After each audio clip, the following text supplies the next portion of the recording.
arhitektuur ICM 0034 lugemisele tuleb sellel kevadel. Olen ma oma pika elu jooksul välja pakkunud, mõelnud kümneid kursusi ja kunagi pole olnud tahtmist, vajadust ja pole ka seda teinud, et oleks seda teiste õppekavade, ükskõik kuidas neid ka siis sellel ajal ei nimetatud, erialade inimestele püüdnud tutvustada ja püüdnud nende mõistmist ära teenida, mida antud juhul ma tahan teha, et mul oleks vaja saada kompanjone, neid, kes usuvad, et see, mis ma räägin, see võib ka tõsi olla. No üldiselt see kursus on väga strateegiapõhine ja siin siis on ka sellel avaslaidil on üks väike tuntud strateegiline pildikene ja mõte siis kogu sellel kursusel on see, et me ikkagi teame, kuhu me tahame minna. Ja selle tõttu on selle tee leidmine sinna, kuhu me tahame minna, on hästi oluline ja kui ettevõtete peale mõelda, siis on see ka oluline. See äriarhitektuuri kursus niisugune nagu ta ongi siis mõeldud kõikidele erialadele, kes ei ole IAAM-id, see tähendab, see on siis meie enda õppekavale mitte. Kusjuures me nii väga ei keela ka, kui nad seda valikainena või vabaainena võtavad, nii et üldiselt, aga põhiliselt on ta suunatud siis mitte IAAM-idele, tähendab mitte infosüsteemide analüüsi ja kavandamise õppekava tudengitele. No ja siit juba tuleb ka välja see, et me tahame siis ilmselt leida siis mõttekaaslasi. No ja esimene asi olekski, et miks siis niisugune värk üldse siis on. Et kõigepealt, et kas niisugust asja üldse vaja on. Teiseks, kuna ma tahan siin siis kaela määrida siis seda teistele õppekavadele, siis miks nad peaksid siis minuga nõustuma ja minu sellele kavale või plaanile siis kuidagi kaasa tulema. Ja kolmas on siis, et on olemas ettevõtluse ja rahvusvahelise ärivaldkond TalTechis. Kas nemad sellega siis ei kata kogu seda värki? Niisugused küsimused oleksid siis. No ja võib arvata, et ma püüan siis nendele ka muude asjade hulgas siis vastata. Miks siis niisugust asja vaja on? Kõigepealt strateegia väljatöötamine, see on niisugune üldiselt traditsiooniline värk, eks ole, kuidas seda tehakse. Oleneb, kui seda lasta teha majandusinimestel, nende ettevõtluse näiteks valdkonna inimestel, siis on see suhteliselt verbaalne.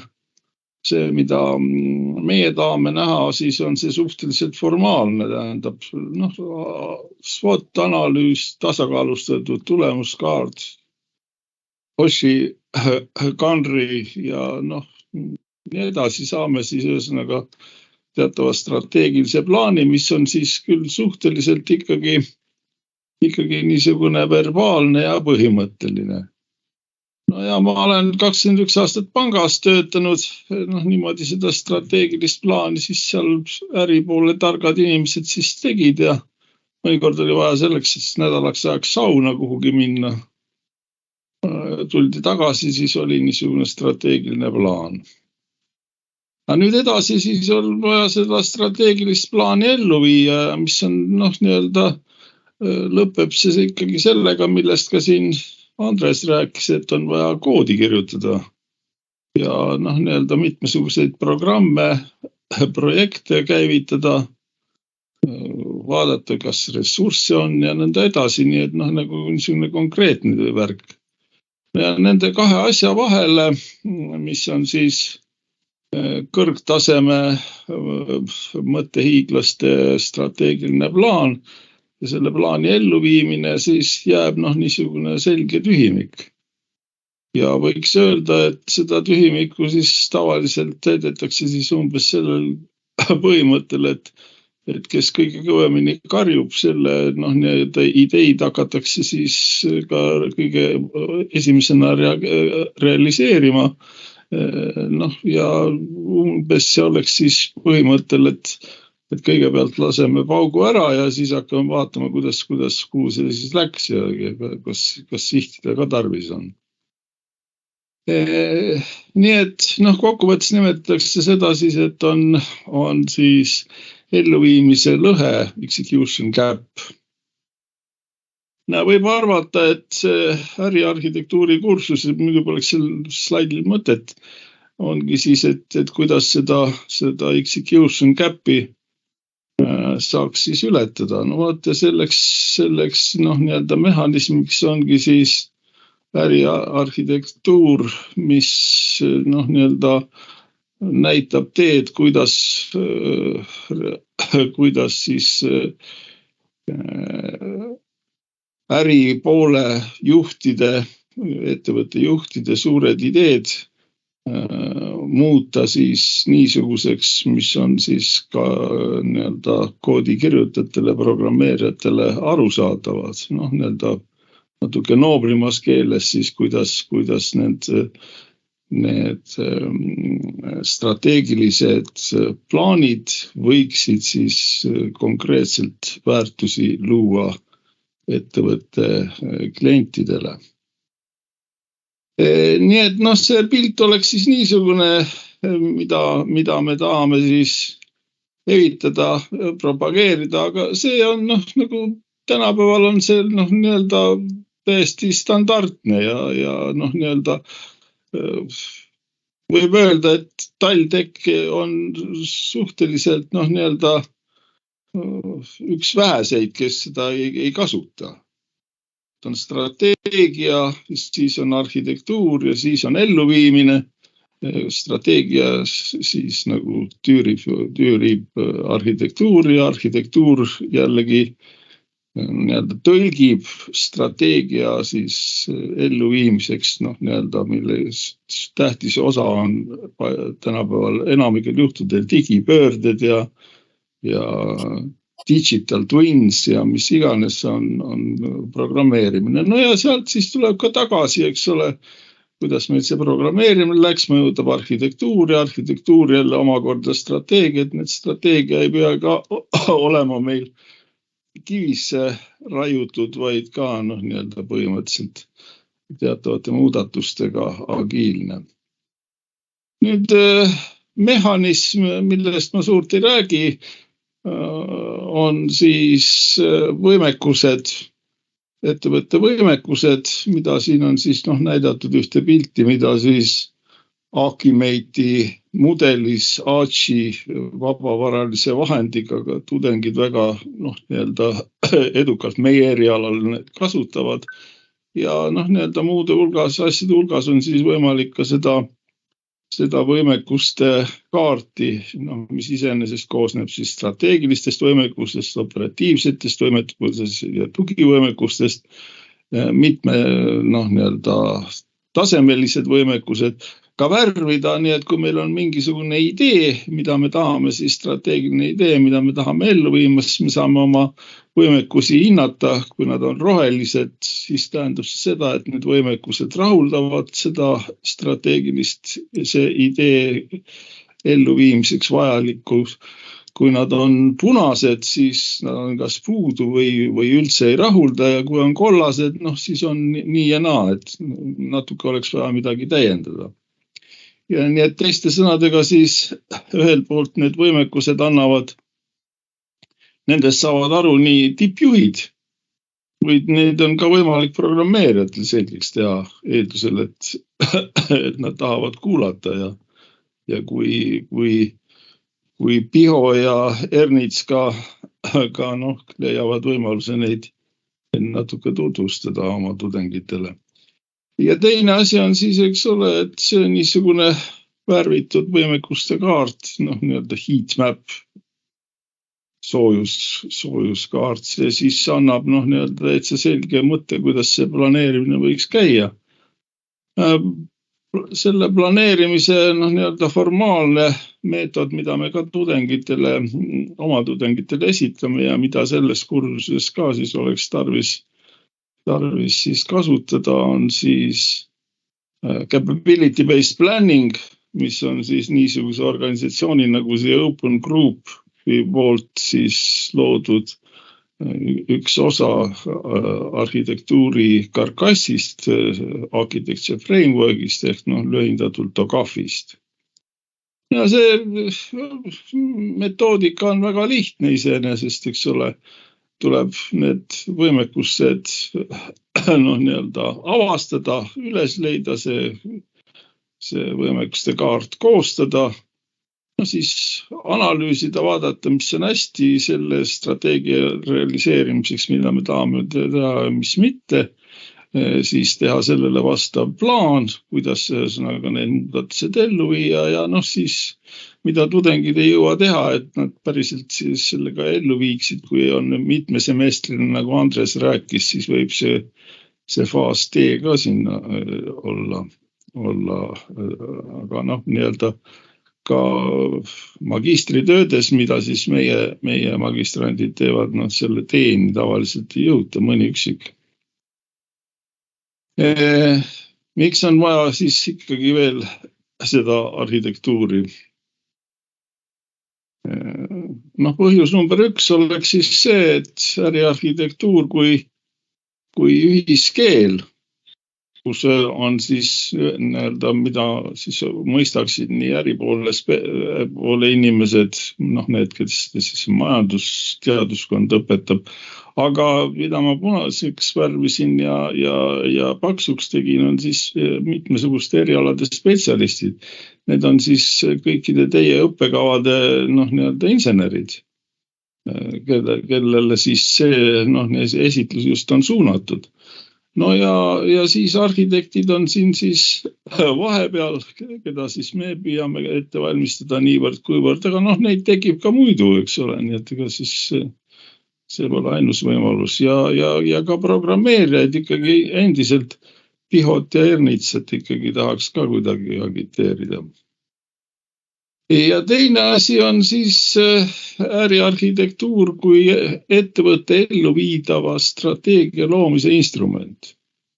Tähendab, eks ole, nii et see keel on siis ka tegelikult selle teenistuses, et me saaksime ettevõttele ellu viidavat strateegiat ja see elluviidavus tuleneb sellest, et me nende võimekuste alusel oskame planeerida ressursse, raha ja muid, keda panna tegema, missuguste oskustega ja nii edasi, nii et see annab nii-öelda niisuguse ja see on tänapäeval tunnustatud ja üks ainukene niisugune strateegia reaalse elluviimise instrument. Selles mõttes oleks ta nagu üleüldise insenerliku tähtsusega. Et äriarhitektuur kui ettevõtte ellu viivad strateegia loomise instrument. Nüüd samal teemal siis, põhjus number 2. Ma olen pidanud avalikke loenguid, mis on YouTube'is kättesaadavad ja täna hommikul ma vaatasin neid, kui palju siis neid on vaadatud. Ja seda ettevõtte äriarhitektuuri, mis on nüüd küll 2021. aastast, aga neid tuleb seal üldiselt vist juurde ka suhteliselt heas tempos. Neid on juba üle 3800 vaadanud ja nii-öelda osalisi nii-öelda nupukesi on siis natuke või oluliselt vähem vaadatud, aga on ka küllalt palju vaatajaid. Nii et võiks öelda seda, et ettevõtted reaalselt tunnevad selle vastu huvi ja nüüd muidugi õppekavadel on, TalTechi õppekavadel on siis võimalus oodata, kuni nende nõukodade kaudu tuleb surve muuta õppekavasid nii, et ühesõnaga seda äriarhitektuuri ka kajastada. Tundub, et ettevõtted saavad aru, et strateegilise planeerimise niisugune tõhustamine, et ta oleks mõistlik elluviidav, et see on ikka küllalt tähtis teema ja siis selle tõttu siis ka on neid loenguid küllalt palju vaadatud. Nüüd ettevõtlus, kas ettevõtjad ei rahulda meid? No vaadake, siin oli just mõni päev tagasi, nädal tagasi oli Sirje Ustav korraldas ettevõtlus õppevõimaluste tutvustamiseks siin mitu seminari ja siis midagi võib sellest siis nagu on hea nagu tõmmata järeldusi. Kõigepealt Sirje on siis vanem lektor, ettevõtluse ja rahvusvahelise äri valdkonna juht ärikorralduse instituudist. No ja tema üldiselt siis rääkis, et on 117 ettevõtluse ainet üldse. Nendest siis seda, mida ta propageeris sellel õppekava juhtidele suunatud seminaril oli 16 ainet. No enamik, kõik head ained ja väga tublid ja toredad inimesed ja Sirje ka, ma temaga olen ka suhelnud. Väga asjalik kõik see värk on ja kindlasti vajalik ainult, et kui vaadata, mis on siis arhitektuuri ja strateegiaga seotud, siis oskasin siit välja tuua nagu 3 ainet, mis nii natukene võiks öelda servapidi kuidagi puudutab, aga juba nende ainete õisikirjeldused üldiselt äriarhitektuuri strateegia mõisteid reaalselt ei kajastagi. Ühesõnaga siis ei saa ka nendest rääkida ja eriti midagi peale hakata nendega. Nii et ütleksime nii, et need ettevõtluse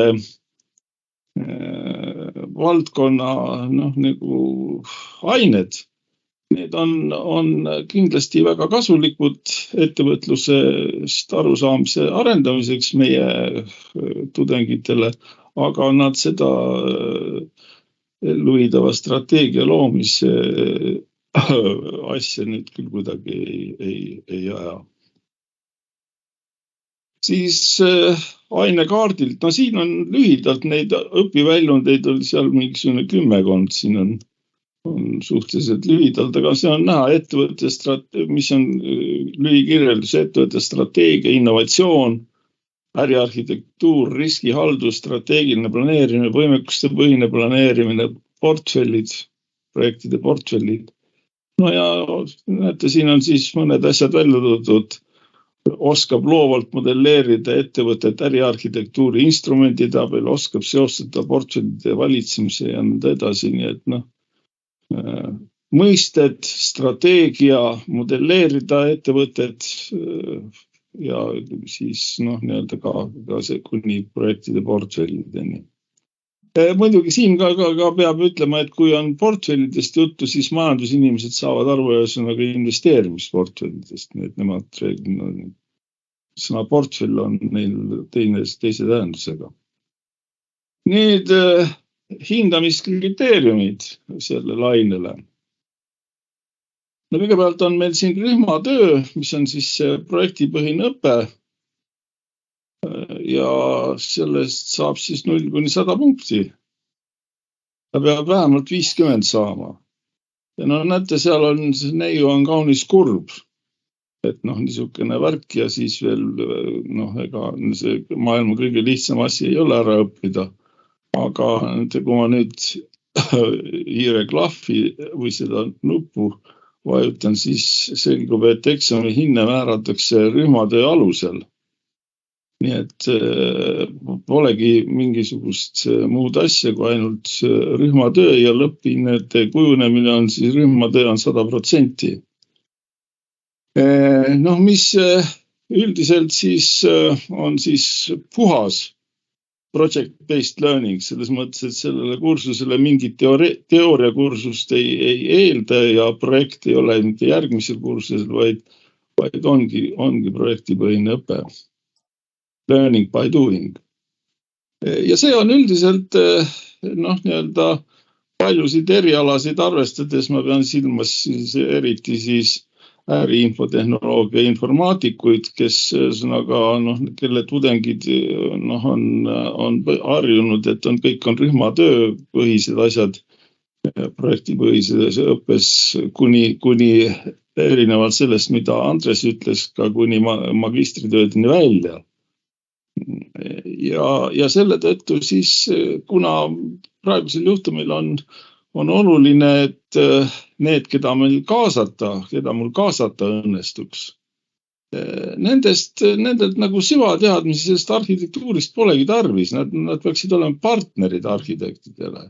Ühed ülevalt poolt, teised alt poolt, eks ole. Ja selle tõttu see praktiline nii-öelda asi oleks täiesti okei. Tähendab, see ei oleks mitte nii-öelda kuidagi lihtsustamine või mingisugune tahe tudengitele meeldida, mida ma ei poolda üldiselt. Vaid antud juhtumil objektiivselt ongi, tähendab nii üsna mõistlik teha. See rühmatöö iseenesest näeks siis välja nii, et kui need traditsioonilised strateegia loomise instrumendid on siin praegu ülevalpoolsed on olnud, alates missioonist, visioonist, tulemuseesmärgid, goals läbi SWOT-i, siis läbi tasakaalustatud tulemuskaardi tegevuseesmärgid, mõõdikud ja toimingud, siis nüüd siia siis lisandub, eks ole, siis võimekuste kaardi loomine, võimekuste kaardi analüüs, eks ole, ja capability-based planning. Ja kui nad kõik selle ilusasti ära teevad, siis tähendab, on minu süda täiesti rahul ja võin neile 5 ka ilusti välja panna. Nüüd on veel üks uudis on, mis mul kui ma siin leppisin kokku selle esinemisi, siis veel ei olnud, aga ma vahepeal rääkisin Gertiga ja tema hirmsasti tahab neid mikrokraade ja tal õnnestus mulle siis auk pähe rääkida, et teeme siis äriarhitektuuri mikrokraadi ka. Ma olin nagu niisugusel, tähendab mul seda võimalust nagu meie selle õppekava baasil varem ei olnud, selles mõttes, et niisugust ainet nagu see ICM 0034 meil ei olnud ja see teadmised, oskused, mis käivad selle ICM 0034 juurde, see oli nagu hajutatud mitmetesse kursustesse ja kõiki neid võtta ei olnud reaalne, aga nüüd tekkis siis tänu selle aine olemasolule tõepoolest võimalus ka niisugune mikrokraad teha. No ja selle mikrokraadi eesmärk siin jälle võtan lühidalt, oleks anda teadmised, oskused ettevõtte äriarhitektuuril põhineva ettevõtte ellu viidava strateegia väljatöötamiseks. See oleks nagu põhiline eesmärk. Ja? No ja siin siis see puudutab siis Business Architecture Guild, Pittsburgh Guide on siis nagu näete väga mahukas värk on see 892 lehekülge, nii et nii-öelda selle selgeks tegemiseks on loenguid tarvis ja loengutega me suudame seda teha, niisugust võtta sealt välja, mida on tarvis. Ja antud juhtumil siis sellesse mikrokraadi läheksid siis kõigepealt, kui siin paremat kätte on siis äriarhitektuuri teadmusbaas, koosneb 2 niisugusest ringist. Üks on sisemine ring, mis on nagu kollane, teine on siis pruunikam. Välimine ring, sisemine ring on kernel, tuum ja seal on siis 4 niisugust komponenti. võimekused, informatsioon, väärtusvood, organisatsioon. No ja siis, kui see võimekused annavad meil võimaluse vastata siis sellele, mida oleks siis tarvis teha selleks, et õnnelikuks saada, et strateegilised ideed saaksid realiseeritud, siis informatsioon ja väärtusvood on siis jällegi, kuidas seda teha. Ja sellel kolmikul oleksigi siis üles ehitatud see mikrokraad. Kusjuures väärtusvood on nagu niisugune mitmesuguste sammude jada, mis annab lõppkokkuvõttes väärtuse kliendile, aga ta on niisugune üldine ja ta käib selle timmitud liin asjade juurde, mida me käsitleme oma tudengitele ka, aga siin ta jääb nagu niisuguseks liiga üldiseks. Muide, seda liin timmitud värki kajastavad teataval määral ka siis selles Sirje Ustavi valdkonna õppekavad või need õppeained. Nii et me siis tegelikult selle väärtusvoogude õpetamise asemel siis õpetaksime äriprotsesse, mis on siis nagu konkreetsemad. Nii et see mikrokraad oleks siis nende capability information value stream baasil ja oleksid siis niisugused ained nagu siis äriarhitektuur. See on siis see, mida ma tutvustasin, siis äriprotsesside haldamine ja andmebaasid. Kataksid siis välja arvatud organisatsioon, mis on siis nagu teatavas mõttes natuke pehmem kui ülejäänud. Ja mida päris ilusti õpetavad ka need ettevõtluse inimesed. Selle kolmikuga äriarhitektuur, äriprotsessid, andmebaasid, sellega neil suurt pistmist ei ole. No veel propagandat, paar sõna teeks äriarhitektuurile. No ja siin tahaks rõhutada seda, et kui tänapäeva mõistes sellest aru saada, tähendab, on ka mõningaid teisi arvamusi, käsitlusi. Aga need on üldiselt nišivärgid, on, et äriarhitektuur on capability-based architecture. See on ainult need on meiega kambas. Need, kes seda kuidagi teistmoodi sellest aru saavad, nendega pole midagi peale hakata. Nüüd, mida siis ennustatakse kristallkuul selles äriarhitektuurist? Increased pace globally. Tähendab ühesõnaga järjest, üldiselt see tänapäeva mõttes on see äriarhitektuur, TOGAF-is oli ta küll varem juba üks TOGAF-i komponentidest, aga see Business Architecture League või Guild, Business Architecture Guild on loodud 2010. aastal, nii et ja siis nad hakkasid iga aasta välja andma seda Bitspoke Guide'i, nii et see väga vana ei ole ja nad on ka ülikoolidele teinud üldiselt reklaame, aga ega eriti palju neid ülikoole pole, kes seda õpetavad ja kui te seda Euroteki vaatate, siis need on suured mehhanismid, millal nemad selleni jõuavad, jumal seda teab. Üldiselt siis ei pea meil olema mingid mammutorganisatsioonid, Netflixid või Amazonid, võivad olla suhteliselt väiksed, et mida meie magistrantide magistritööd ka näitavad, võib neid mehhanisme kasutada. Ja kindlasti on, eks ole, see strateegiline suunitlus, nii seda siis nähakse. Nüüd äriarhitektuuri kokkuvõte. Tähendab, see on ka niisugune hea propaganda, et näitab, kuidas organisatsioonid teeksid õigeid asju, teeksid õigetes kohtades ja õigel ajal, eks ole.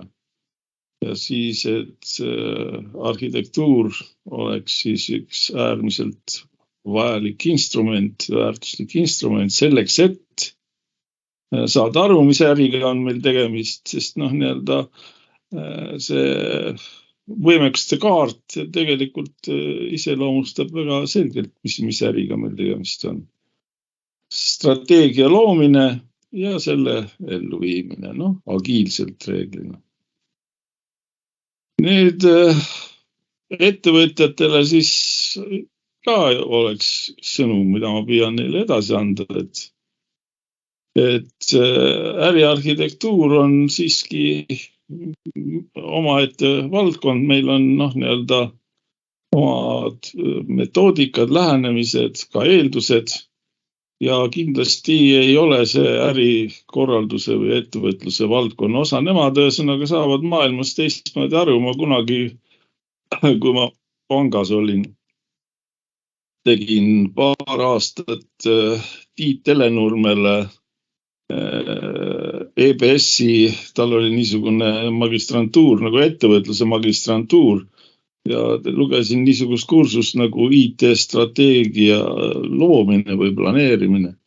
Ja ma ei leidnud ei Telenurme ega nende tudengitega mingisugust niisugust kontakti, ma üsna kiiresti loobusin sellest, selles mõttes, et nemad ühesõnaga tahavad nii-öelda arutada ja nii-öelda niisugust verbaalset juttu ajada ja mõelda, kuidas seda võiks teha ja nii-öelda ütleksime nii, et lahendada probleeme nende esile kerkimise järjekorras. Aga niisugust nii-öelda SWOT tasakaalustatud tulemuskaart Hoshin Kanri ja nüüd siis need capability'd sees, aga värk ei lähe ettevõtjatele, majanduskallakuga ettevõtjatele kuidagi peale. Ja üldiselt ma tahaksin agiteerida neid ettevõtjaid ka seda äriarhitektuuri kursust võtma. Selles mõttes, et nad oleksid meie partnerid ja et nad saaksid aru sellest ühiskeelest ja see ühiskeele mõistmine võimaldab ka luua nii-öelda elluviidavaid tõhusaid efektiivseid strateegiaid. Nii et see oleks hästi oluline, et nii-öelda Ernitsa ja PIHO tudengid, kes on siis programme peaksid hakkama kirjutama, ja ka samuti ka siis nii-öelda ettevõtjad, et tunneksid. Aga spetsialistid olete siis kõik, keda teie kõik esindate.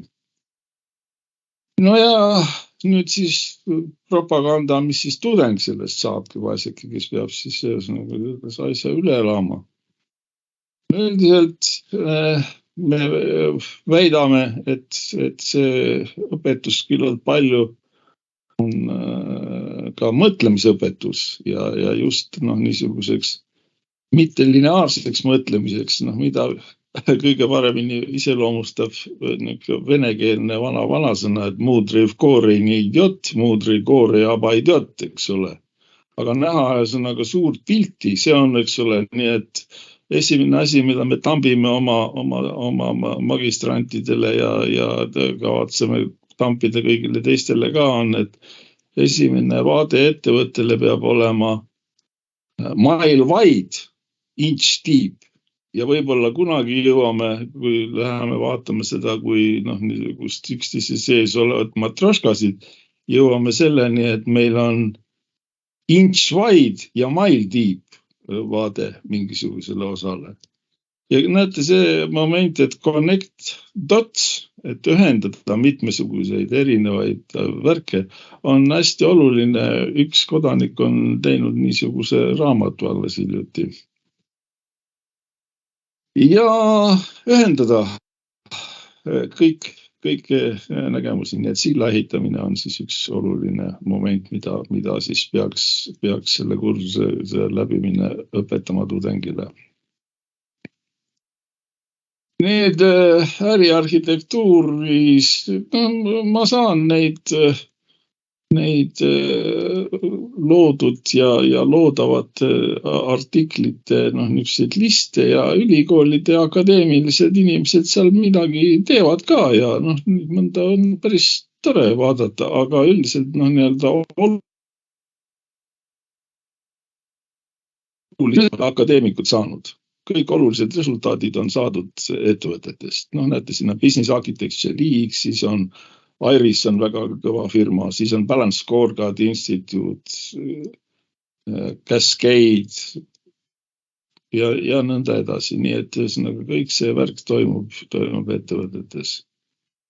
Ja siin on siis mõned raamatukesed ja näete see Roger Burton ongi Business Architecture Collecting, Connecting and Correcting the Dots, millest ma just rääkisin. Ja väga kena daam, kuigi ta vist enam päris tütarlaps ei ole, Windy Keen, kõige viimane, Strategy to Reality, Making the Impossible Possible. See on nüüd üks mõte, eks ole, et mida siis arhitektuuri kasutamine võib anda, et me leiame sõnaga, et meil on niisugune strateegia, mille elluviimises meil nagu ikka pole õieti ressursse. Ei saa seda kuidagi ikkagi teha, et on hea mõte küll, aga ei ole võimalik teha.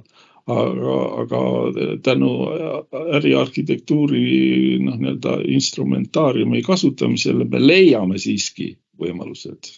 Mitte alati kindlasti. Ja see olekski kõik. Suur tänu teile kuulamise eest.